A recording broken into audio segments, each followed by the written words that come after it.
আসসালামু আলাইকুম সম্মানিত ভিউয়ার্স এবং আমার প্রিয় প্রশিক্ষার্থীগণ, আজকে আমরা কথা বলবো টেরামেটিক আই অর্থাৎ চোখে আঘাত। চোখে যদি কোনো কারণে আঘাতপ্রাপ্ত হয় তাহলে আমরা কি করব? চোখে আঘাতপ্রাপ্ত হলে আমাদের করণীয় বিষয়গুলো কি? আমরা অতীতে যে কাজগুলো করেছি, চোখে আঘাতপ্রাপ্ত হওয়ার পরে গরম ভাত সাথে সাথে কাপড়ে চড়ে চোখে ধরতাম, অথবা মুখের ভিতরে কাপড় নিয়ে চোখে ধরতাম। এগুলো করা যাবে না। তাহলে করণীয় বিষয় কি?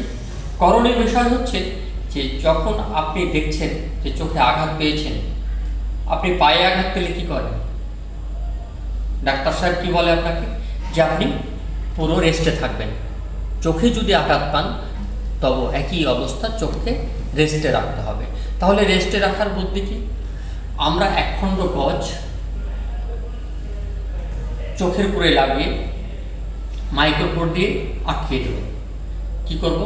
একখণ্ড গজ চোখের উপরে বসিয়ে মাইক্রোপোর দিয়ে আটকিয়ে দেব। যদি মাইক্রোপোর না থাকে, আপনাদের কাছে সবারই কাছে ওয়ান টাইম ব্যান্ডেজ থাকে, ওয়ান টাইম ব্যান্ডেজ দিয়ে চোখটা আটকিয়ে দেবো, যাতে চোখটা নাড়াচাড়া না করে। নাড়াচাড়া যদি বন্ধ হয়ে যায় তাহলে চোখটা দেখা যাবে যে রেস্টে থাকবে, আস্তে আস্তে কিওর হয়ে যাবে।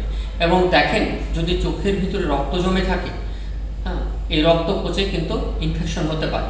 এর পরবর্তীতে আপনি যে কাজটা, প্রাথমিক কাজটা করলেন এবং রক্ত জমাট বাঁধা থাকলে অবশ্যই একজন চক্ষু বিশেষজ্ঞের শরণাপন্ন হবেন। সেই সাথে যদি দেখেছেন আঘাতপ্রাপ্ত হওয়ার পরেই যদি রক্তক্ষরণ হয়, তৎক্ষণাৎ দেরি করবেন না। তাহলে ওই আমি যে পদ্ধতি বলছি, যে গজ দিয়ে আটকে দ্রুত রোগীটাকে হাসপাতালে পাঠাবেন। তাহলে এই মুহূর্তে কোনো ড্রপ বা অয়েন্টমেন্ট ব্যবহার করব? হ্যাঁ, আপনি ড্রপ বা অয়েন্টমেন্ট যদি কাছে থাকে, ক্লোরামফেনিকল ব্যবহার করতে পারেন।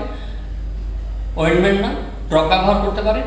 এবং প্রয়োজনে আপনি বরফ কয়েক পল্ল কাপড়ে জড়ে দিতে পারেন, তবে সরাসরি বরফ দেবেন না। কি বললাম? সরাসরি বরফ দেবেন না। এই থেরাপি দিয়েই রোগীকে দ্রুত হাসপাতালে পাঠাবেন। Thank you. আসসালামু আলাইকুম।